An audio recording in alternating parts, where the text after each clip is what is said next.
4시간 동안의 야근을 마치고 집으로 향하는 진우의 발걸음이 가벼웠습니다. 항상 힘들고 지친 몸이었지만 오늘은 달랐죠. 아내 수연의 얼굴을 떠올리니 절로 미소가 지어집니다. 평범한 일상이지만 수연이 있어 매일이 특별했어요. 결혼 3년 차 아직도 첫날처럼 설레는 마음이 있었습니다. 현관문을 열고 들어서자 달콤한 파스타 향이 코끝을 스쳤어요. 수연이 좋아하는 화이트 와인 소스 파스타 냄새였습니다. 거실에는 캔들이 켜져 있고 테이블 위에는 정성스럽게 차려진 저녁 식사가 놓여 있었죠. 무슨 특별한 날인가 기억을 더듬어 봐도 떠오르지 않았어요. 수연이 달려와 진우의 목을 끌어안았습니다. 눈가에 눈물이 고여 있었어요. 진우는 당황했죠. 무슨 일이 있었는지 묻기도 전에 수연이 작은 봉투를 내밀었습니다. 진우가 봉투를 열어보니 작은 초음파 사진이었어요. 아직은 아무것도 보이지 않는 까만 바탕에 하얀 점 하나가 있을 뿐이었습니다. 하지만 그 의미를 바로 알아차렸죠. 우리 아기야, 축복이 찾아왔어. 수연이 울먹이며 말했어요. 진우는 그 자리에 주저앉았습니다. 가슴이 터질 것 같은 기쁨이 몰려왔어요. 이제 아빠가 된다는 생각에 눈물이 왈칵 쏟아졌죠. 수연을 꼭 안아주며 그동안 참았던 말을 꺼냈습니다. 사실 회사 그만두고 내 사업 준비하고 있었어. 이제 더 열심히 해야겠다. 우리 아이 위해서. 수연의 눈이 커졌어요. 걱정스러운 표정이었죠. 하지만 진우는 확신에 찬 눈빛으로 괜찮다고 말했습니다. 임신 소식은 그에게 더 큰 용기를 주었어요. 다음 날부터 진우의 생활은 완전히 바뀌었습니다. 회사에 사표를 내고 육아 준비에 몰두했어요. 밤새워 책을 읽고 아기용품을 알아보았죠. 수연의 건강을 위해 요리도 배웠습니다. 매일 아침 영양가 있는 음식을 만들어 수연을 챙겼어요. 수연도 변했습니다. 매일 저녁 헬스장에 다니기 시작했어요. 임신 중에도 적당한 운동은 좋다며 건강을 위해서라고 했죠. 진우는 그런 수연이 대견했습니다. 아이를 위해 노력하는 모습이 아름다웠어요. 한 달쯤 지났을까요? 진우는 수연의 행동에서 이상한 점을 발견하기 시작했습니다. 헬스장에 갈 때마다 화장이 점점 짙어졌어요. 평소에는 잘 쓰지 않던 향수도 뿌렸죠. 임신 초기에는 향에 민감해진다고 들었는데 이상했습니다. 어느 날 저녁 수연이 헬스장에 가기 위해 준비하는 모습을 보고 있었어요. 평소보다 더 신경 쓴 옷차림이었죠. 진우는 의문이 들었지만 입 밖으로 꺼내지 못했습니다. 임신한 아내를 의심한다는 것 자체가 부끄러웠어요. 자기 요즘 헬스장에서 어떤 운동에 진우가 무심코 물었죠. 임산부 요가랑 가벼운 유산소 운동이요.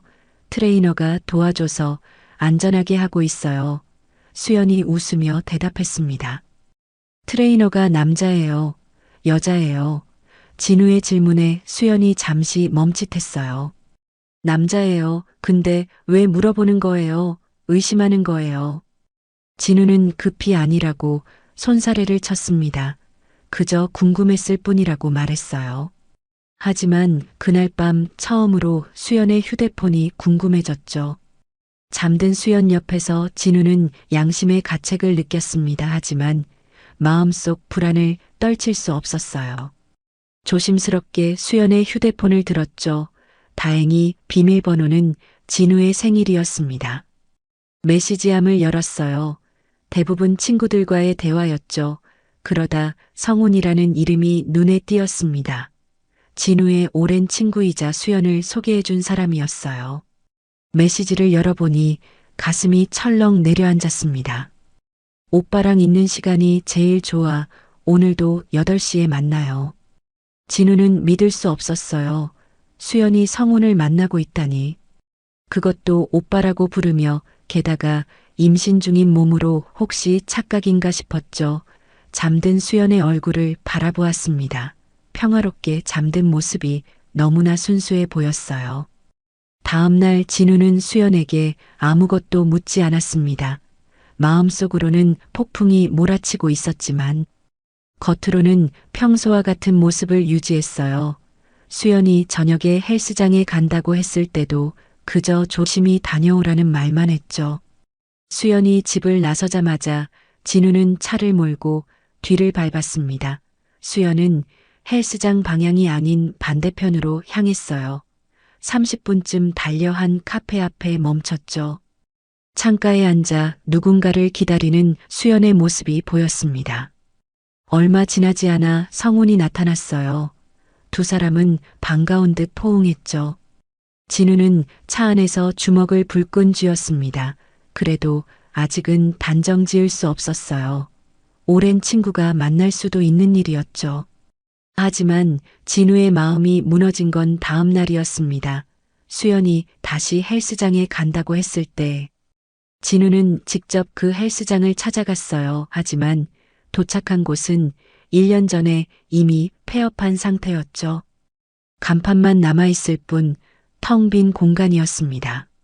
진우는 그 자리에 망연자실 서 있었어요. 모든 것이 거짓이었다는 사실을 받아들이기 힘들었죠. 그동안 수연이 헬스장이라고 말했던 곳은 존재하지도 않았던 것입니다. 집으로 돌아온 진우는 수연의 흔적을 찾기 시작했어요. 차량 내비게이션의 기록, 카드 사용 내역 모든 것을 뒤졌죠. 그리고 충격적인 사실을 발견했습니다. 수연은 매주 2번씩 같은 모텔을 방문하고 있었어요. 진우는 침대에 앉아 멍하니 벽을 바라보았습니다. 가슴이 찢어지는 것 같았어요. 아내의 뱃속에는 자신의 아이가 있는데 그녀는 다른 남자와 시간을 보내고 있었죠. 모든 현실이 악몽처럼 느껴졌습니다. 다음 날도 수연은 변함없이 헬스장에 간다고 했어요. 진우는 이번에도 그냥 보내줬죠. 하지만 바로 뒤를 따랐습니다. 예상대로 수연은 도심의 한 모텔로 향했어요. 그리고 로비에서 기다리고 있는 성훈과 만났죠. 진우는 차 안에서 모텔을 바라보았습니다. 차가운 겨울바람이 유리창을 때렸지만 그의 마음은 더 차가웠어요. 수연과 성훈이 모텔로 들어가는 모습을 휴대폰으로 녹화했죠. 증거가 필요했습니다. 2시간쯤 지났을까요? 수연과 성훈이 나란히 모텔에서 나왔어요. 서로 깊게 포옹하고 키스하는 모습이 진우의 눈에 들어왔죠. 가슴이 무너져 내렸습니다. 그동안 모든 게 거짓이었어요. 사랑도 임신도 모든 것이. 진우는 그들을 계속 녹화했습니다. 성훈이 수연의 배를 쓰다듬는 모습까지 담았어요. 그 손길이 얼마나 친밀한지가 드러났죠. 분명 오래된 관계임을 알 수 있었습니다. 집에 돌아온 진우는 평소처럼 행동하려 노력했어요. 수연이 돌아오고 마치 아무 일도 없었던 것처럼 저녁 식사를 준비했죠. 수연은 평소와 다름없이 밝은 표정으로 들어왔습니다. 오늘 아기가 움직였어요. 태동이 느껴졌어요. 수연이 기쁜 듯 말했습니다. 진우는 억지로 미소 지었어요. 그리고 수연을 꼭 안았죠. 그녀가 느낄 수 없도록 눈물을 참았습니다. 가슴속에서는 분노와 슬픔이 뒤엉켰어요. 그래, 잘 자. 진우는 담담하게 말했죠. 다음 날 진우는 변호사 사무실을 찾았습니다. 모든 증거를 보여주며 상담했어요. 변호사는 진지하게 들었죠. 이혼은 가능하지만 임신 사실 확인이 먼저라고 조언했습니다. 진우는 수연의 산부인과를 알아내기 위해 집안을 뒤졌어요. 진료 카드를 발견했죠. 병원에 직접 찾아가 의사와 상담했습니다. 의사는 처음에 정보 공개를 꺼렸지만 정황을 설명하자 도움을 주었어요. 진우의 세상이 완전히 무너진 건 그날 오후였습니다. 의사의 말은 청천벽력과도 같았어요. 수연은 임신한 적이 없었죠. 초음파 사진은 다른 사람의 것을 가져온 것이었습니다. 거짓 임신이요. 아내가 왜 그런 거짓말을 했을까요? 진우가 떨리는 목소리로 물었습니다. 모든 상황을 종합해 볼 때 아마도 귀하를 붙잡아두기 위한 수단이었을 겁니다. 의사가 조심스럽게 말했어요. 집으로 돌아오는 길 진우는 핸들을 꽉 움켜쥐었습니다. 분노보다는 허탈함이 컸어요. 3년간의 결혼 생활. 그리고 그 이전의 연애 기간까지 모든 것이 거짓이었을까 생각했죠. 집에 도착한 진우는 수연의 물건들을 뒤졌습니다. 그녀의 일기장을 발견했어요. 마지막 페이지에는 충격적인 내용이 적혀 있었죠. 진우가 회사 그만둔다고 했다. 불안하다. 이대로 가다간 경제적으로 무너질 것 같다. 성훈 오빠는 안정적인데 진우를 떠나기는 아직 두렵다. 임신한 척해서 진우를 붙잡아두고 동시에 성훈 오빠도 만날 방법을 찾아야겠다. 진우는 일기장을 내려놓았습니다. 모든 퍼즐이 맞춰지는 느낌이었어요. 수연은 그를 단지 경제적 안정의 수단으로 여겼던 것이죠. 그리고 성훈은 그녀의 진짜 사랑이었습니다. 처음에는 분노가 치밀어 올랐어요. 하지만 곧 냉정을 되찾았죠. 단순한 복수가 아닌 완벽한 결말을 원했습니다. 진우는 치밀한 계획을 세우기 시작했어요. 수연의 생일이 보름 앞으로 다가왔죠. 그날 모든 것을 끝내기로 결심했습니다. 준비는 철저했어요. 지인들과 양가 부모님을 모두 초대했죠. 수연에게는 특별한 생일 파티라고만 했습니다. 그동안 평소와 다름없이 행동했어요. 오히려 더 다정하게 대했죠. 수연은 의심 없이 행복해했습니다. 수연의 생일날이 밝았습니다. 진우는 아침부터 분주했어요.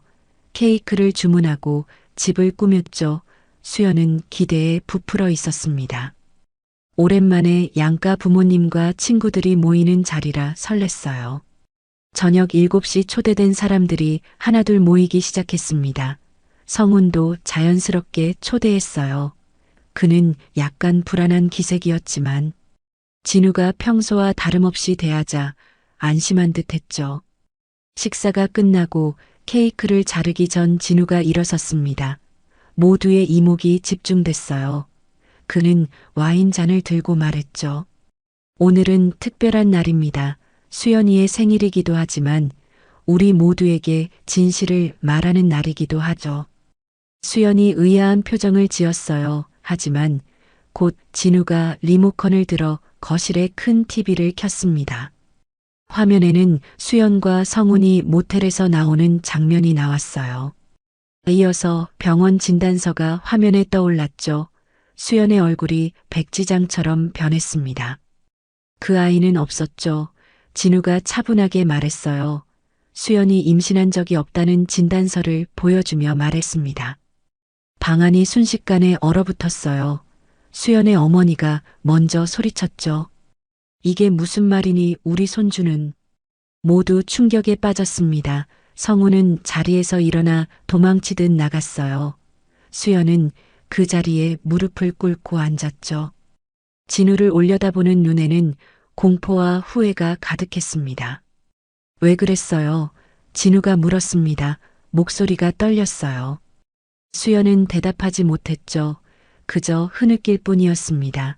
진우의 부모님은 분노한 표정으로 자리를 떴어요. 수연의 부모님은 딸을 데리고 나갔죠. 순식간에 파티장은 텅 비었습니다. 진우는 혼자 남아 와인을 마셨어요. 텅 빈 집안에 홀로 앉아 지난 시간을 돌아봤죠. 사랑했던 시간들, 믿었던 순간들 모두가 거짓이었다는 사실이 그를 파고들었습니다. 이혼 소송은 빠르게 진행되었습니다. 충분한 증거가 있었기에 법원은 진우의 손을 들어줬어요. 수연의 부정행위와 거짓말이 명백했죠. 재판장에서 수연은 계속해서 용서를 빌었습니다. 하지만 때는 이미 늦었어요. 간통죄로 고소하는 것도 고려했지만 진우는 그러지 않았습니다. 이미 충분한 처벌이라고 생각했어요. 사회적으로 매장당한 수연과 성훈을 더 이상 괴롭히고 싶지 않았죠. 그저 모든 것을 잊고 새 출발하고 싶었습니다.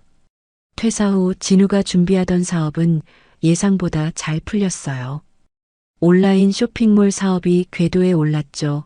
아이러니하게도 수연을 위해 시작했던 일이 이제는 그의 새 삶의 기반이 되었습니다. 어느 날 저녁 진우는 옛집을 정리하러 찾았어요. 수연이 남긴 물건들을 정리하던 중 작은 상자를 발견했죠. 열어보니 임신 축하 카드들이 있었습니다. 친구들과 가족들이 보낸 진심 어린 축하 메시지가 괄을 슬프게 했어요. 진우는 마당에 작은 불을 피웠습니다. 하나씩 카드를 불태웠어요. 마지막 카드를 불에 던지며 조용히 눈물을 흘렸죠. 이것으로 모든 것을 끝내기로 했습니다. 시련의 아픔은 컸지만 시간이 지나면서 진우는 점차 회복되어 갔어요. 사업에 몰두하며 자신을 재건했죠. 가끔 친구들의 소개로 만남도 가졌습니다. 하지만 아직 마음을 열기는 어려웠어요. 어느 날 진우는 우연히 거리에서 수연을 마주쳤습니다. 그녀는 많이 야위어 있었어요. 잠시 시선이 마주쳤지만 진우는 아무 말 없이 지나쳤죠. 과거의 분노와 원망은 이미 사그라들어 있었습니다.